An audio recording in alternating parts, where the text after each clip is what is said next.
Hello.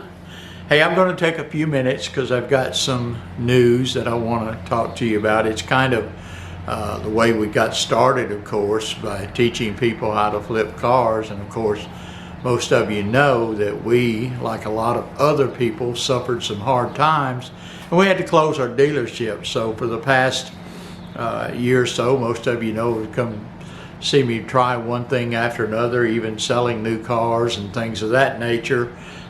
Just did not like the big corporate environment.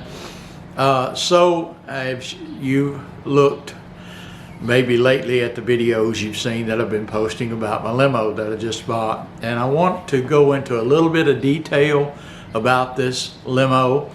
Actually, when I found it on Craigslist, I was browsing through Craigslist. I don't have any dealer's license anymore or anything, because in Tennessee you have to have a lot, of course.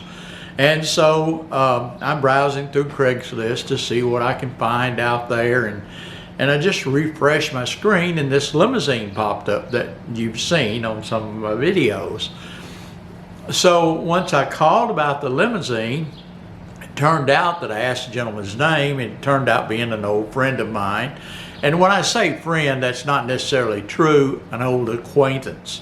We knew of each other in the car business, but we did not really socialize a lot together. No particular reason, we just did not socialize.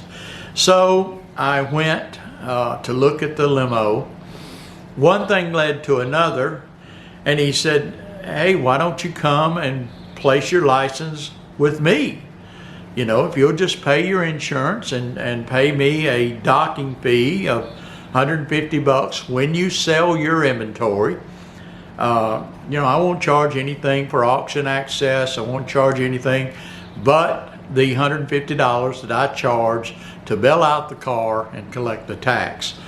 So that's what I did. I just paid my insurance, my part of the insurance for his company, and basically applied for my Tennessee state sales license again. Now I'm right back there. I've got auction access again.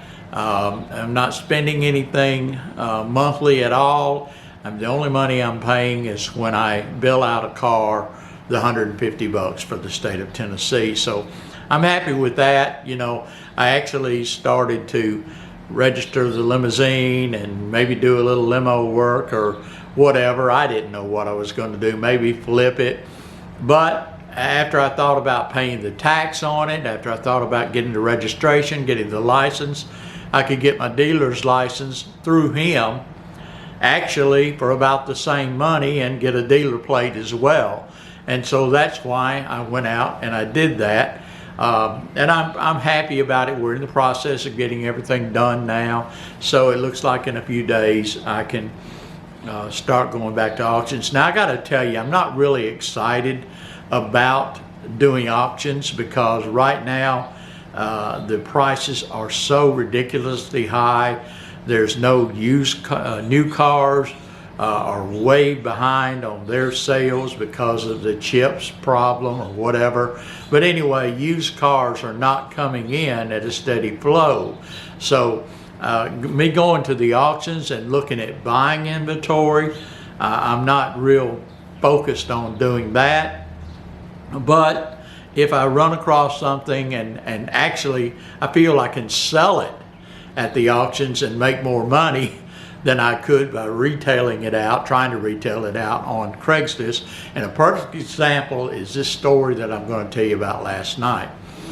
The limousine, once I bought it yesterday, I drove over and was running it through the car wash, $7 car wash, and my phone rang and it was the gentleman that I bought the limo from. And he says, hey Randy, he said, I had a guy just call me on the limo and I told him that I sold it to you. I gave you first dibs on it.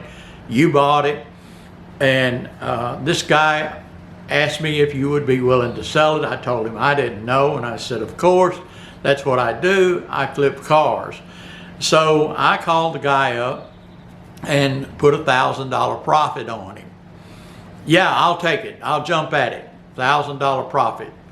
And I told him issues about the limo, about the top, about the, you know, a few minor things on it. But anyway, this, like I said, it was $2,500 limo to him, and I was making a quick buck on it, so I was letting it roll. Well, lo and behold, begging me to hold it, making sure that it didn't get away from him. I waited on this guy for 8-9 hours, of course, and did other things. But anyway, when he shows up, he starts picking this thing to pieces. I mean, he, in a $2,500 limo, well, I've got to do this, I've got to do that. But it was just a matter of over the phone, we talked, okay, I'm coming to get it, you hold it for me, I appreciate you doing it, I'm on my way. And of course, like I said, it was about 9 hours later. And he got here and picked it to pieces and said, well, I hate to waste your time, but I think I'm going to pass on it. So this is the bullshit that I hate about retailing cars. People tell you one thing and do right another. I mean, I actually, when I looked at the limo, I didn't negotiate on it because of the sheer fact that I was getting my license back through him. Sometimes you pay a little forward, and that's really important to me, but the most important thing is your word means something. You don't browbeat somebody to death, beat them down on the price, ask them to hold, and then get there and get wishy-washy. I'm old school, I don't like it. Do what you say you're gonna do. Anyway, that's my story for that. Now I'm gonna carry you outside, let you look at the top of this vehicle, and maybe give me some ideas, some suggestions on what I can do, because I'm doing a little patch area on it right now, and I really want to get this top cleaned off on this vehicle and go back with a vinyl roof on it. But if you've got any suggestions on it that can help me, I certainly would welcome those. Please subscribe to this channel, pass it on if you want to, or if you would, please. Every little bit helps, but like I said, I'm going to keep you in touch now with, I was co-owner of Auto Wholesale Group. This one I have nothing to do, but I'm just an agent buying my own inventory and have a way to retail my inventory. I look forward to seeing you again in the future. Thank you. So you can see the top of this limousine is just hideous.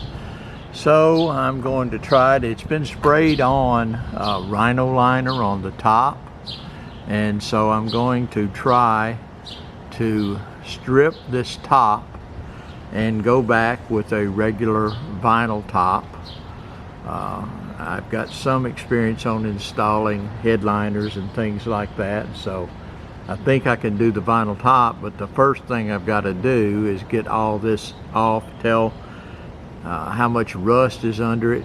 The whole top is really going to have to be done. It is hideous looking, and that is my priority on how to do this. If you've got any ideas that would help on this, I would certainly appreciate any input. I'm not really sure what I'm doing, but I'm certainly going to give it a shot, and maybe we'll all learn something along the way.